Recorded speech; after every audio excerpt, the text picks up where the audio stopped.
We're back in the studio this week for another special video. We're doing videos in the studio now. We're trying new things. We're going away from the eating game because we don't need that anymore. We are doing top 5 dead or alive video games of all time. Our top 5 dead or alive. That's so right.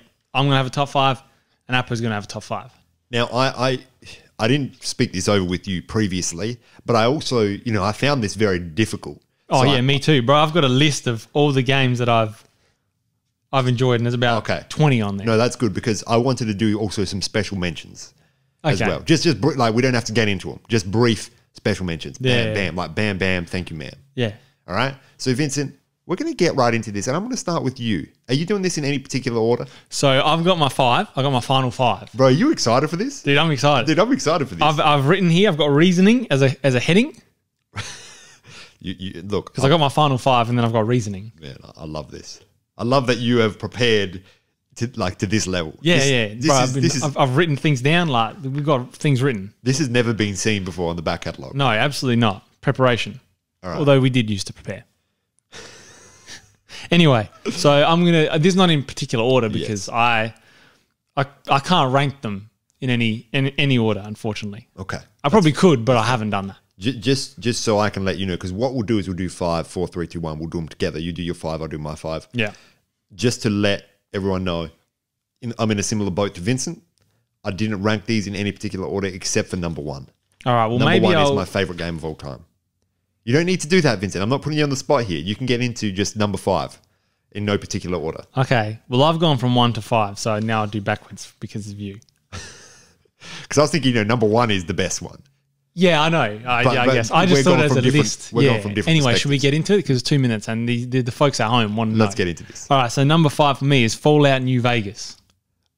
Bro, tell me about this because I've only played a smidgen of Fallout New Vegas, but I've heard good things. So the first time I ever played Fallout New Vegas, I got it on PC on a really bad laptop that I had, and it ran terribly. So it was like 3 frames a second.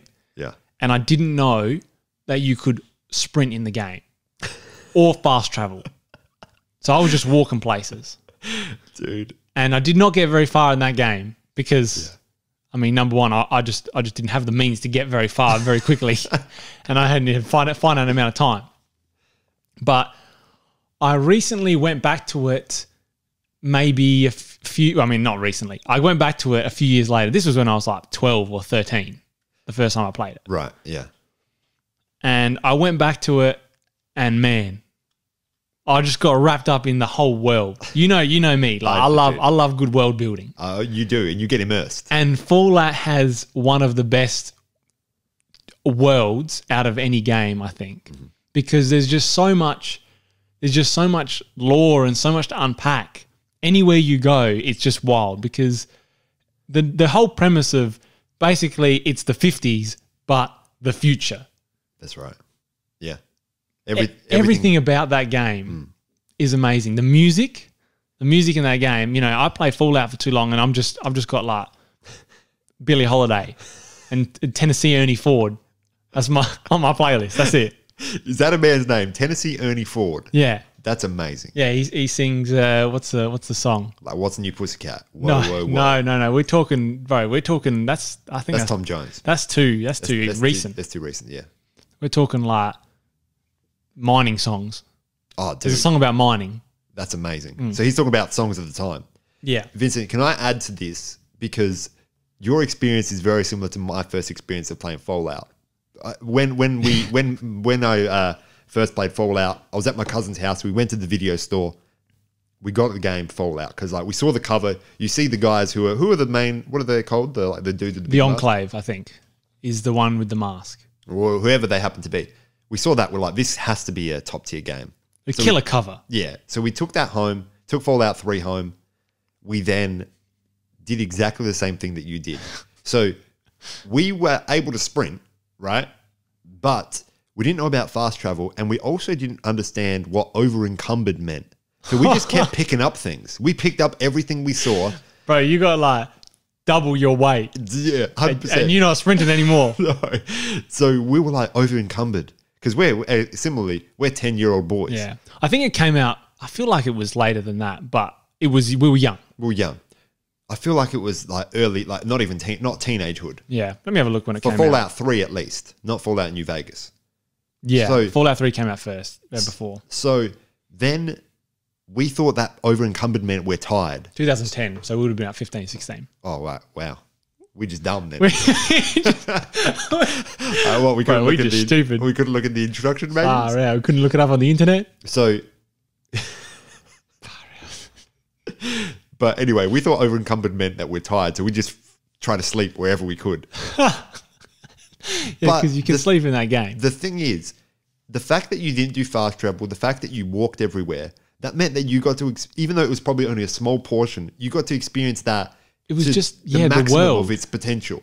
Like you got to experience every single bit of that space because you couldn't sprint. You had to walk through places slowly. You couldn't fast travel. So instead of seeing that thing over there from a distance, you have to actually go there to figure out what's going on. It was wild because, yeah, I remember I only got up to one bit, which was essentially you start in the first town, which I can't remember what it's called. It's like Good Springs.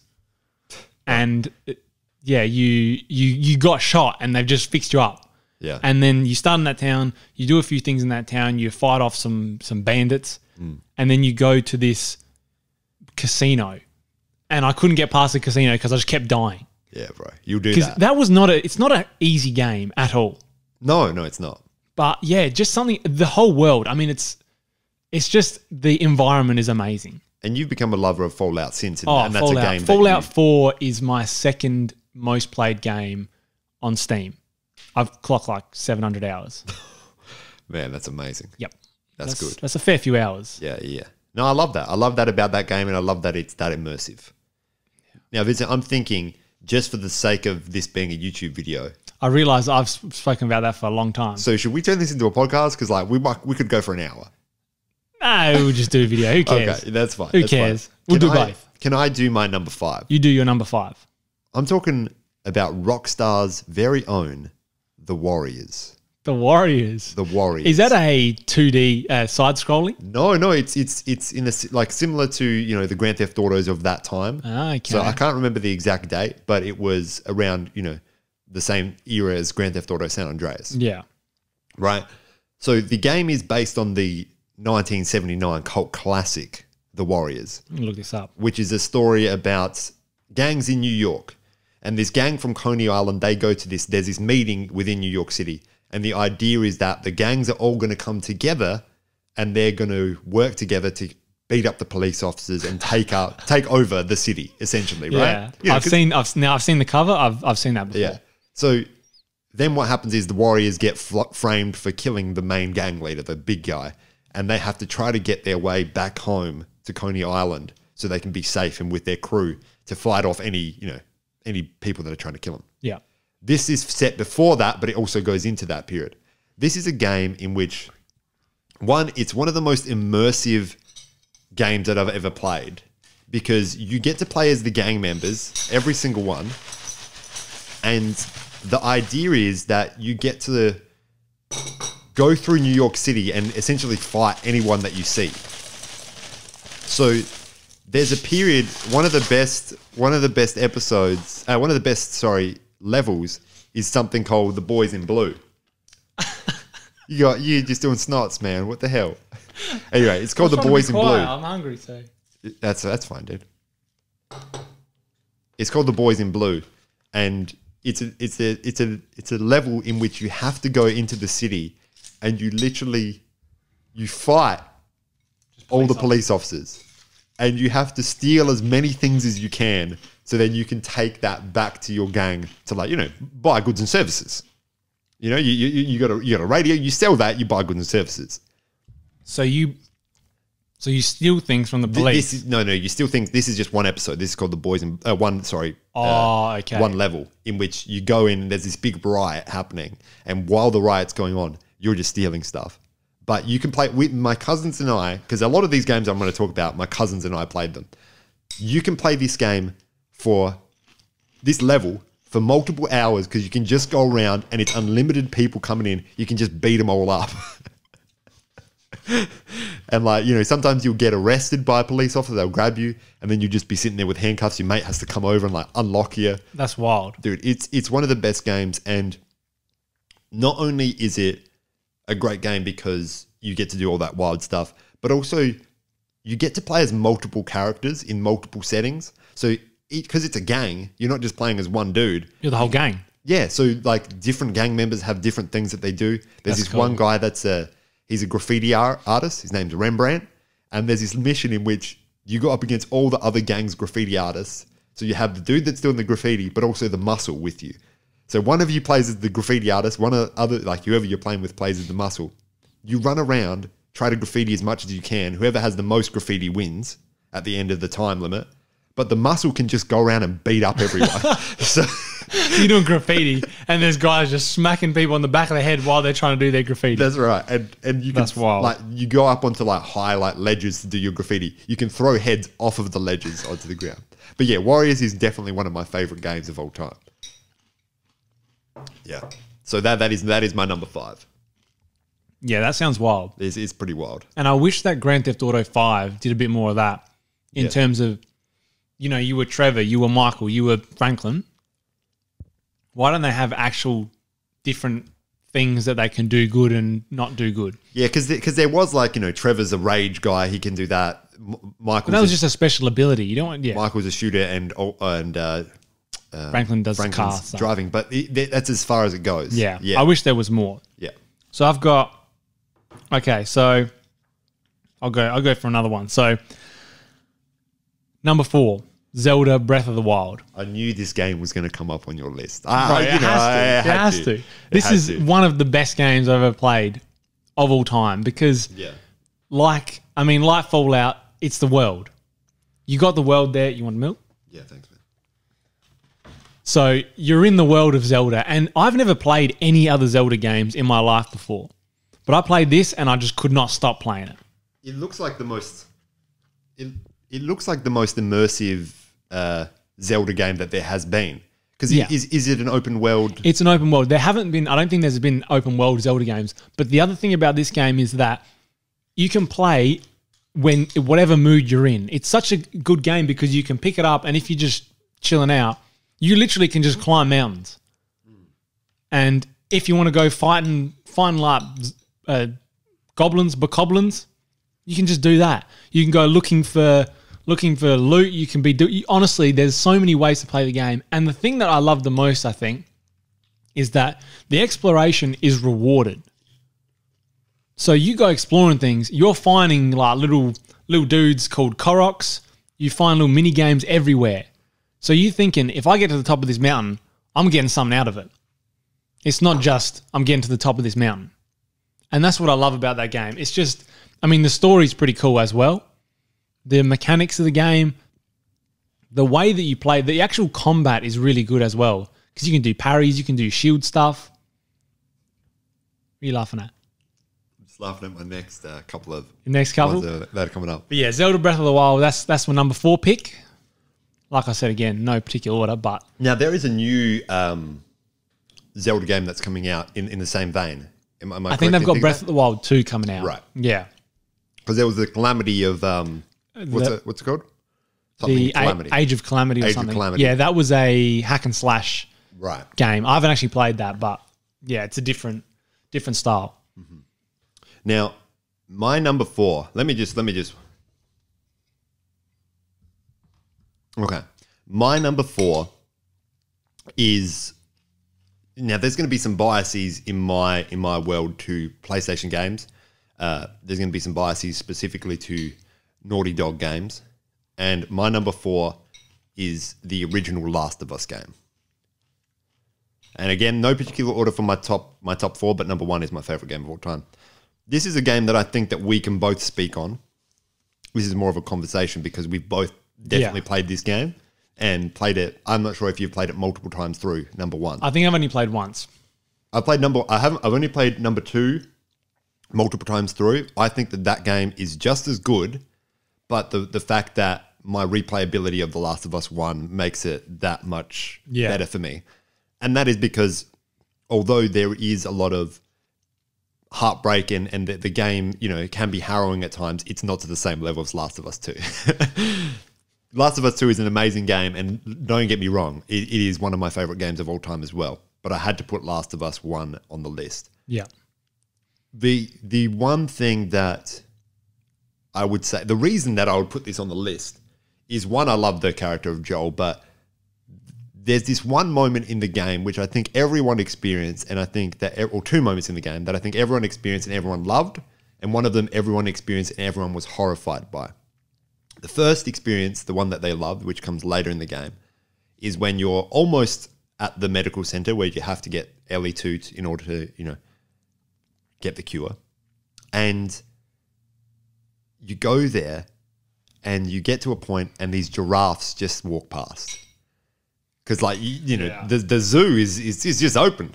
The zoological animals just doing, non-zoo things. They're doing things out in the wild. I recently watched a video on the importance of having lulls in games, so you can kind of step back, chill out, just experience the world and have a bit of a break from the excitement and the adrenaline of the rest of the game. Yes, sir. And that comes at such a good time because you're almost there and you just think about all the stuff that you've had to do. You've done things. You've done things. You've done stuff and things. You're doing Rick Grimes things. You're doing Rick Grimes. Shout out to that meme from many years ago. Classic. Yeah. But yeah, that scene, unbelievable because you're just there and I think also that's after Ellie's had to save Joel when she's in the snow. I believe so because they're that close to the end. Yeah, so I think the other thing that has an impact is Ellie is become a killer essentially. She's had to kill, human beings, not just zombies. Yeah. And you go there and she's just there with the giraffes and you're just like, this is a child. A child should be able to, because she has the thing that we also need to remember is that Ellie's a character who hasn't experienced anything outside of this world. Yeah. And you can't be a child in that world. Because at that point, nothing was really established in the same way that it is established in the second one. Yeah. Because the city that they create in the second one is a more established village, and it is one that allows families to be families. Not everyone has to be a warrior. Not everyone has to go out and kill. Some people can just work at the pub, or some people can work there. So you're right. She needed that opportunity just to be like, this is what a kid's like. And they do that again in Last of Us 2 when they go to the that science, the space museum. The space museum. Or I think it's just a museum. I think it was just a museum, with the dinosaurs. And the dinosaur bit as well was very cool. But the other scene, the other part of the game was the generator scene. And I think when you say the generator scene, I think I've talked to you about this, but you don't remember it. I don't remember this one. But you're playing as Joel. You go into this place that is dark and you need to get like an elevator going. So you have to switch on a generator. And there's just clickers everywhere. So you switch on this generator and obviously it makes a lot of noise. Yeah. And then you hear the clicks. And then you hear the screams of the zombies. And then you hear the boomer, the big... Oh, yeah. And you just have to run. Like you're not surviving in there because there's too many. You just have to get out of there. But also, you're disorientated. You don't know where you are as such. So you're just trying to figure it out on the fly. Yeah, see, I don't remember that. It was one of the scariest moments in video game history, in my opinion. My brother said that when he played it, he just had to stop. Once he switched on the generator, he was just like, yeah, we're taking a pause from this game. We're taking a pause. We are taking a pause. But that is my number 4. Naughty Dog's very own The Last of Us. We realized as we were doing this that this is probably going to be best to cut into 2 episodes. So we're going to do our first 3 here. First two and honorable mentions. That's right.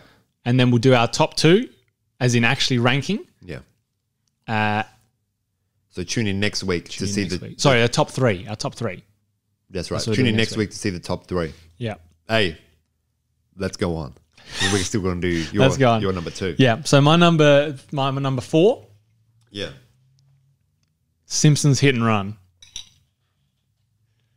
Because I know you got memories about this too, for sure. That I didn't even think of that as an option. Yeah. But I 100% agree. I was going through all the consoles that I had played. Yeah.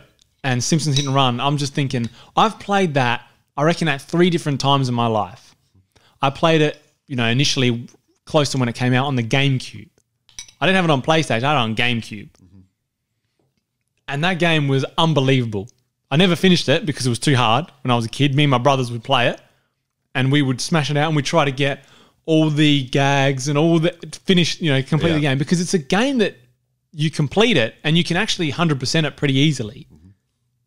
But it's still difficult. Very difficult. Like, especially the timed driving missions, which is a lot of them. Yeah. But as they progress, I remember there's one week I think you're driving as Lisa in her missions. Yeah. And I think you're driving with Milhouse or someone, and it's one of the hardest. Yeah, I remember one of them where you're with Cletus, and you got to pick up. I think you're Apu, and you got to pick up all the roadkill. There was that. I'd restarted that mission that many times. Yeah, and they did the classic thing because they realized it's a kids game, so they put the skip mission option in there. Yeah, but that meant that you couldn't 100% the game. Exactly. That's right. And you didn't want to skip mission because you want to finish the mission. You want to, but it was good for speedrunners because I just go skip mission, skip mission, skip mission. I finished hit and run in like 0%. I did nothing, but I got there. That would be funny. Yeah. But yeah, that was, I mean, still. And then I played it, going along, whipped out the GameCube. Still just as fun, if not more. Yeah. Because I know a lot of games, especially like the Warriors, I was looking at screenshots. Yeah. The graphics in that aren't that great, and I'm sure the mechanics might be a little bit... Yes, that's right. The fighting would just be a button mash sort of thing. Yeah, it wouldn't be... So you play it again, you wouldn't get that same feel. But Simpsons Hit and Run, you get that same feel.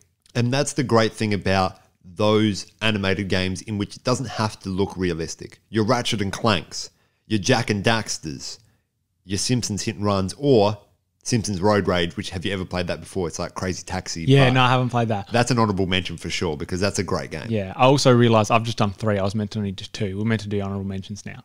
Have you done 3? I've done 3. Oh, you did Breath of the Wild. Yeah. Sorry, I forgot about that. Anyway, we're doing top 2 now. As in, we'll do top 2 next week. Okay, that's fine. That's fine. So do you want me to do my third as well? And then we'll do honourable mentions next let's week. do our third. Yep, that's a good idea. So we're doing good at planning. So my third, I am being a little bit, I would say, it's one of those things where I can't decide, so I'm putting 2 games lumped into one. So my third is Halo 1 and Halo 2. Put them together. So Halo 1 and Halo 2, obviously the first major, I would say the most important games for the Xbox. They brought back the Xbox. They created the Xbox One. Like that was the big selling point of the Xbox. But also that franchise is one that still exists to this day, even though it's gone down in its stock in regards to people enjoying it. It's something that still exists, and Master Chief is a character that people still love to this day. Yeah. One of the great examples of you can make a character look cool but be basic as hell. He looks cool. He doesn't, like, he says some stuff that are cool, but that's not what you care about. You care about Master Chief flying through space. He's holding on to an explosive and he just lets it float out into space. Wild. The only experience I have with Halo is during school. We had school laptops and someone got the Halo demo on it, and we just have basically a big LAN party. Dude, I remember that guy got either suspended or expelled from the school, and it was like, F in the chat. Because that man, he went into... He either got expelled from the school or he running the school now. He has to be. It's one of the two. This is the thing. He hacked into the system to get the thing, but also hacked into their... like the IT stuff. He was like changing things that the IT were only in control of. That's nuts. And then they were able to find out who it was, and that's how he got caught. He flew too close to the sun. Yeah, they cross-referenced it with his Tumblr. Yeah. They're like, bro, hold on. Look, it's me doing this at this school. Yeah. I'm going to give you one of my favorite moments. One of my favorite things is friend of the show, Richard, who's also a member of the Patreon. So he's actually heard some of these stories before, but he couldn't get past the first level, and I had played the game. So I went over to his house, and the reason he couldn't get past the first level is because as a kid, you're not really looking at the tutorials. He forgot how to duck. So he couldn't duck under something. As soon as I helped him duck under that thing, the next time I came, literally, I'm talking about the next week, I would go to his house every week. He was damn near finished the game, and he became addicted to video games from then on. So I ruined the man's life in a way. But my favorite bit, and one of my favorite all-time video game bits, is when they're going through the you're going through Halo 1, and you get to this point, and there's blood, there's dead people everywhere, and you see this like, it's one of the cutscenes. You see this video footage of these soldiers who are like, things are going down. This is crazy. I don't know what's going on here, and you don't know what's going on there at that point. And then you get introduced to the Flood, and the Flood are like these parasitic aliens that no one has ever seen before, and they act very much like zombies in the fact that they kill people, and then those people come back to life as those characters, as the Flood. It was one of the most horrifying, but also one of the most awesome video game experiences that I'll never forget, and that's why Halo. Yeah, I've never played Halo actually. Oh, I have. I've started the Halo 1, I think. Yeah, but I just never ended up playing it over that. That's fair enough. It's fair enough. Yeah. So, because I never learned how to duck. No one came over my house and told me, bro, this is how you duck.